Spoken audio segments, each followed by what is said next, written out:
Hi everyone. You bring Cobra Kai back to the valley? Not on my watch. When the fight comes to you, you have to be ready to fight back. Cobra Kai will never change.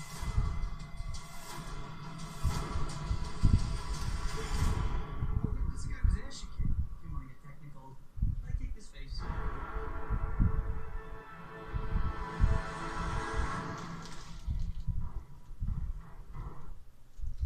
Okay. Good afternoon, guys. Buenas tardes. Once again, your host Siddhartha, su anfitrión Siddhartha, para este video, esta video reseña de la serie Cobra Kai. Okay. So hi, and this is Siddhartha, your host, and for Cine con Perspectiva. I'm going to do finally the review for Cobra Kai the series, which is another 80s comeback. Es otra serie ochentera que regresa, es otra idea de los 80s que regresa.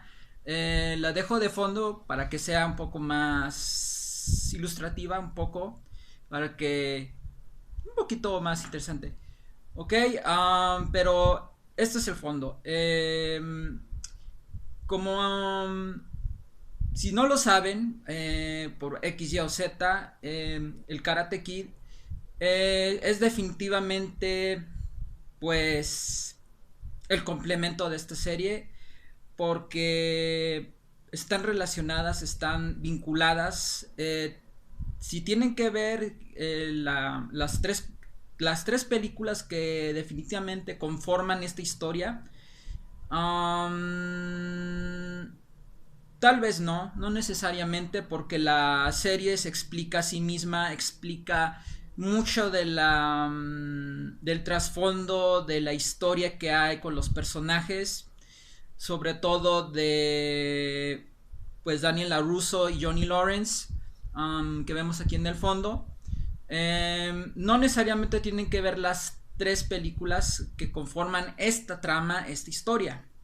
Okay, así es como comienzo. So if you're wondering whether you have to watch Karate Kid 1, 2 and 3, and if I don't know, your older brother or your father tells you have to watch Karate Kid 1, 2 and 3 in order to understand the rivalry going on between Joey Lawrence and Daniel LaRusso, and also because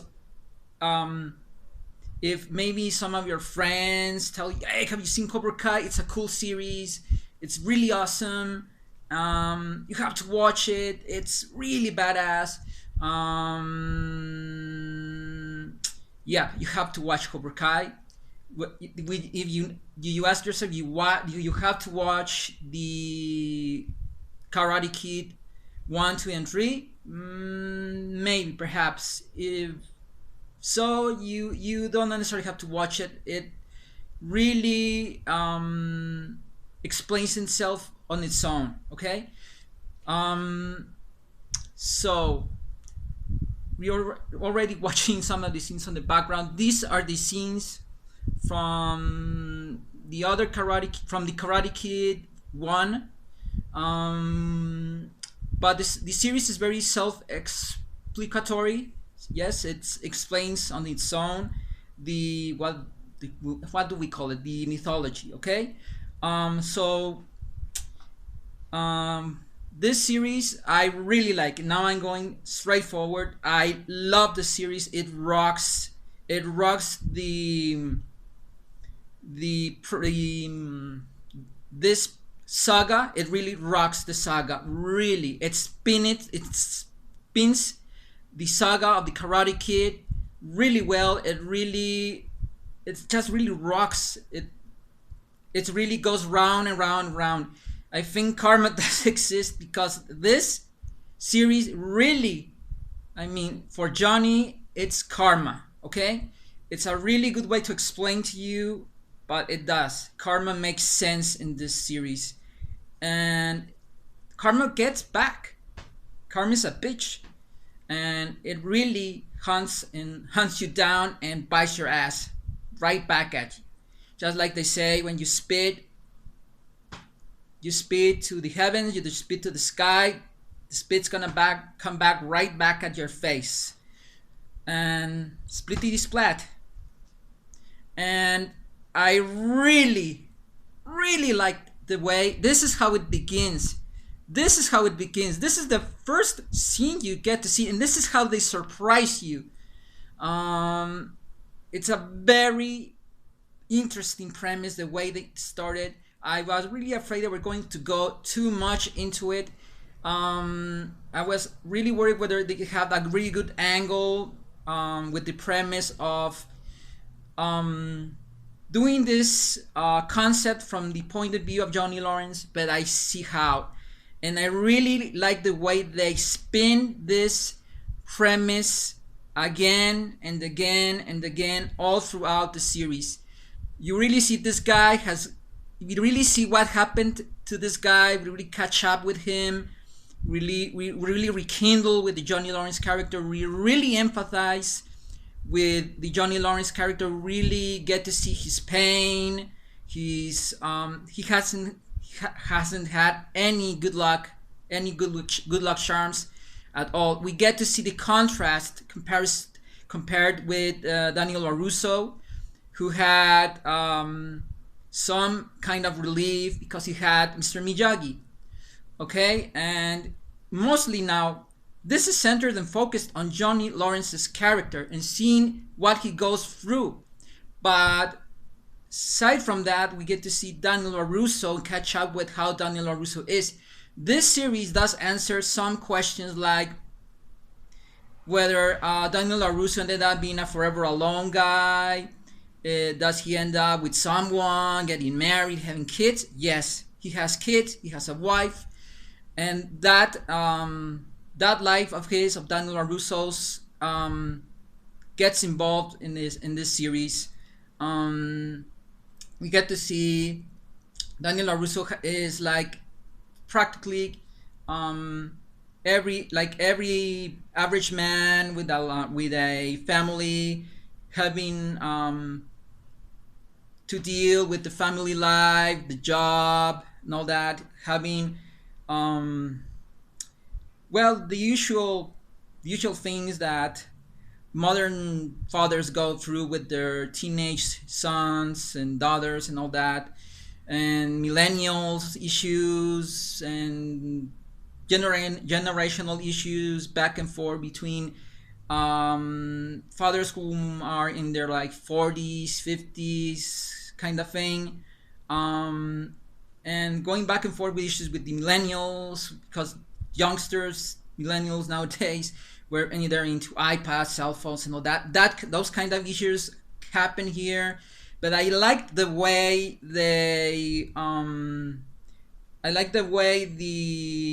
generational gaps go on here, the way the generational issues that happen between the generations of, let's say the elder characters like Daniel, like Johnny Lawrence's character, and on the other hand we have the youngsters, these kids who are millennials practically, and we really get to see this is very well done because they really tell the story very well between these two generations. But now focusing on the Johnny Lawrence character, this character goes through a redemption of sorts, but I really like the tailspins, the trolls that this story goes in depth about the Johnny Lawrence character. I like the spin that they give the Johnny Lawrence character, the ironies that the Johnny Lawrence character goes through, because all this time Johnny Lawrence regrets never have won that tournament, that final in the tournament, in the All Valley tournament back in the 80s against Daniel LaRusso, and he regrets it very deeply, and it really it's sucky for him all the way through, and it really hurts, and he doesn't get a lucky break. So he really regrets it, and it's those kind of things, those kind of issues, those kind of demons or skeletons in the closet that he has to deal with. I really like this. This is some of the stuff that happens in the second episode. Okay, he doesn't get a break in the first episodes, like 2 or 3 or 4 episodes. And this is how the premise goes. Johnny Lawrence doesn't get good breaks. On the other hand, Daniel LaRusso, we know he won the tournament. And as we've seen in the trailers, he gets a lucky break. He has a family. He has a good life. He lives well. He gets by well. Johnny Lawrence, on the other hand, doesn't. He's going, like you see here in the background, really bad, shitty stuff happening. The world is against him. He has no lucky break until he meets this kid you see over here in the background, which this kid happens to be Hispanic, and this kid gives Johnny some kind of second chance in life, because this kid is like he's like a nerd, and they pick up on him, bullies, trolls, all that. And also a bunch of friends of his. This is the teenager side of the story, and it really, really hits it off really well between these two characters. The relationship. This is how this series starts. Within the few episodes, you really get engaged, you really get captivated, you really get immersed and interested in the story. This is what really starts the whole premise of the story, the argument of the story, the script. I mean, every episode has a very good script as to how they spin the character story, how things change, how each situation in every script is very well done, with some sense of humor here and there, but not getting in the way of the important stuff, which is the drama or melodrama of the story. It is brilliant because this season is as the whole series so far it is a lot is about Johnny Lawrence and his issues, his demons, solving his past issues with Danielson, with Daniel LaRusso, and the Cobra Kai dojo and all that. Believe me, this is a excellent comeback from the 80s. There are a lot of 80s comebacks. The Last Jedi was supposed to be a great comeback for Luke Skywalker, and it didn't. I think Johnny Lawrence and Daniel LaRusso did what Luke Skywalker and what Luke Skywalker didn't do right, or Rocky didn't do right in Rocky 5.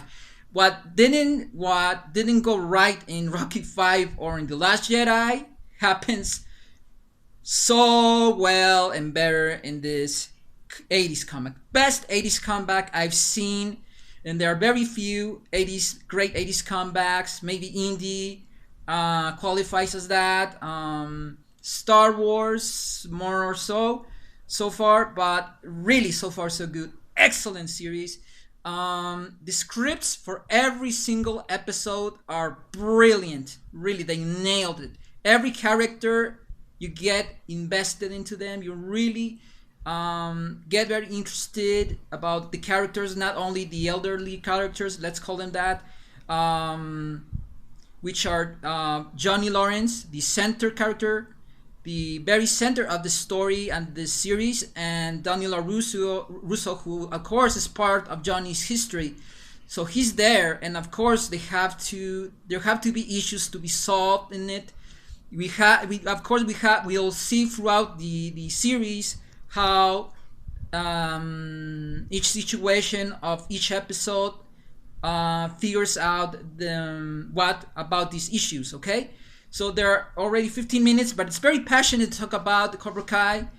I was really afraid they were going to screw it up and turn it into screwball comedy. There is some screwball comedy somehow, but it doesn't get in the way of the good stuff. Okay, the characters, I really like the way they wrote them, because we get to see also the teenage characters, which are Miguel and Sam, whom is Daniel LaRusso's daughter, and of course the students who end up in the Cobra Kai dojo, which are nerds and freaks. That is interesting twist to the story plot, because the students, the kind of students Johnny Lawrence ends up teaching are nerds, geeks, and freaks.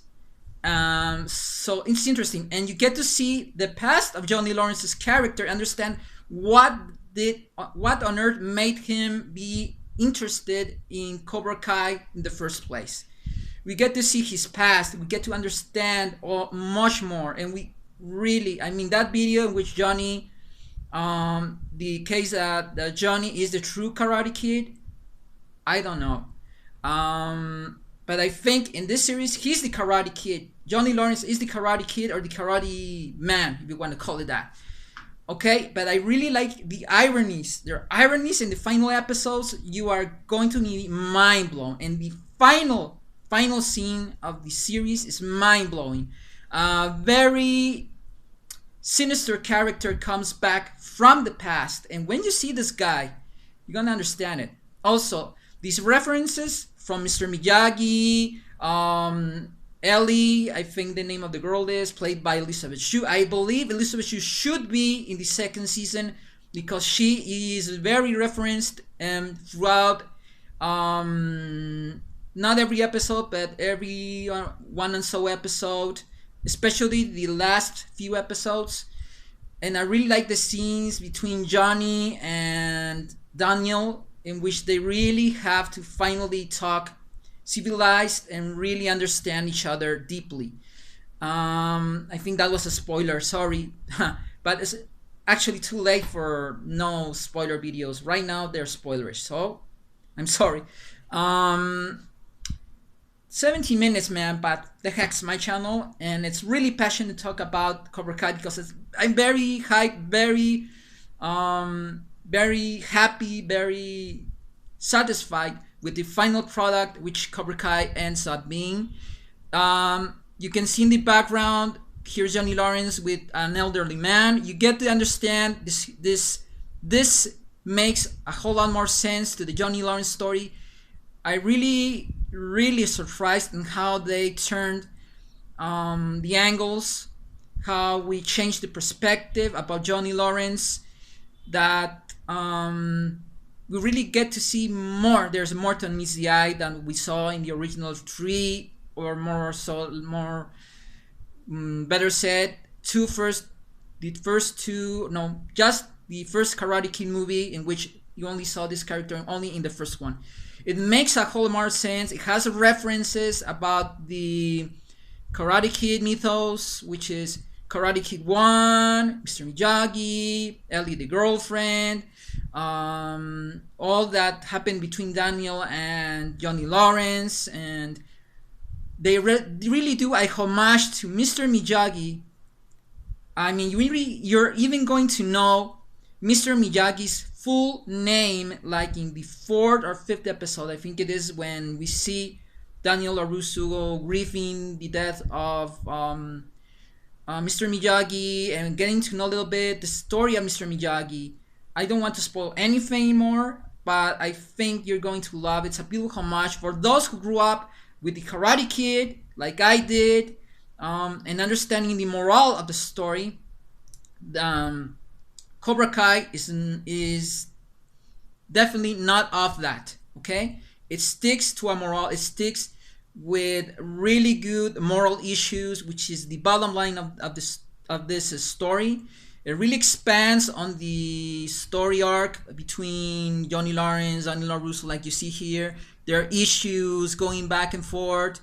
I really like the idea of how they're expanding this relationship, this thing, this grudge between them, and seeing how even Daniel LaRusso catching up with him, and Daniel LaRusso hasn't fully become a Zen character like Mr. Miyagi. Even Mr. Miyagi had issues from the past. This is what the Karate Kid 2 Part 2 was.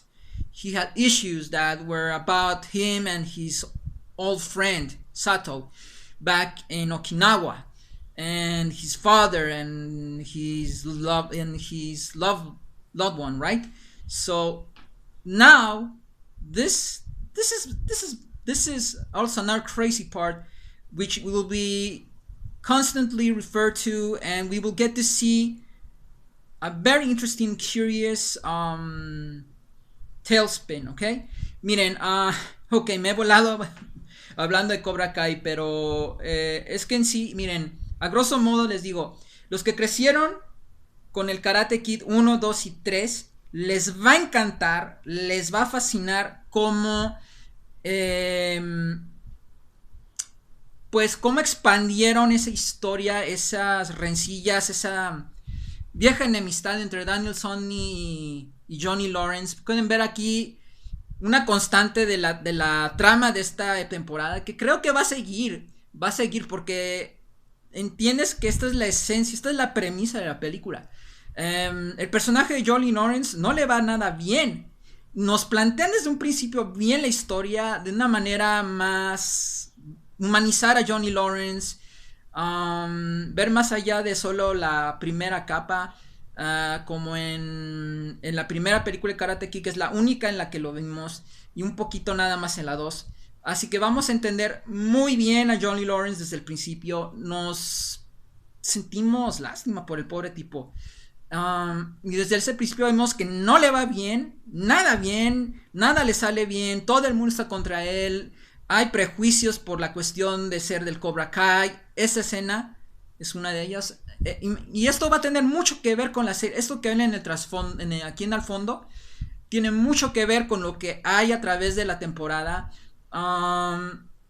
Y es muy novedoso que nos presenten un arco histórico, un arco de historia del personaje de Johnny Lawrence, de conocer su familia, su pasado, su familia, su dinámica familiar, que lo hizo interesarse en primer lugar en Cobra Kai, quiso que se fijara en Cobra Kai. Además, el personaje en sí en esta es redención. Van a redimir ante nuestros ojos al personaje Johnny Lawrence mediante un muchachito, un chavalito millennial. Por cierto, que el cuestión millennial es algo que tratan en la historia un poco con humor, sí, un poco con comentario social. Lo hacen muy inteligentemente y con humor. El humor no estorba. Y es muy interesante, de veras, muy interesante cómo pues tratan esta historia de Johnny Lawrence, como este muchachito que abusan mucho de él, que por cierto es de ascendencia hispana. Nomás les dejo hasta ahí, es ecuatoriano, eso sí les adelantó. Y pues se aprovechan de él y de sus amiguitos que son nerds, geeks y freaks, ¿ok? Tres de las, digamos, estirpes menospreciadas en la sociedad. Y los chicos populares, cosa que no ha cambiado desde la generación de los 80s. Este es un poco el eco de los 80s en cierto modo, porque siguen siendo los chicos populares contra los chicos antipopulares, ¿ok? Y curiosamente uno de ellos, este chico hispano, pues le pide, después de que se aprovechan de él, el personaje de Johnny Lawrence, que lo hace muy bien William Zabka, muy bien, lo hace perfecto. Parece que nunca olvidó cómo ser ese personaje, lo hace muy bien y lo llevan a un desarrollo, una evolución muy interesante. Es muy interesante ver el personaje a través de los 10 episodios. Y de veras, y lo curioso es que le dan un giro al personaje muy interesante. Va a acabar enseñándole a este muchachito hispano, y de ahí va a derivarse y se va a emprender una serie de cosas en reacción en cadena que van a ver No es chafa, no es aburrido, es una trama interesante, bastante humana, y es el mejor comeback ochentero en un buen tiempo, porque hacen lo que hacen bien lo que no hizo bien ni Rocky ni Luke Skywalker, um, porque de veras es un regreso de los ochentas. Yo temía que iba a ser un churro, que iban a hacer una cosa muy screwball, o sea, de comedias peculiares. Está ahí la comedia peculiar, pero está en situaciones y personajes determinados, sin que estorben, sin que se metan en el camino, se entrometan en las situaciones serias, melodramáticas o dramáticas. Los puntos dramáticos están muy buenos, el argumento en sí es bueno, los tres actos de cada episodio son muy interesantes, los giros. Tiene un sentido un tanto ameno. Van a disfrutarla, las va a cautivar, los va a mantener sumergidos en el mundo del karate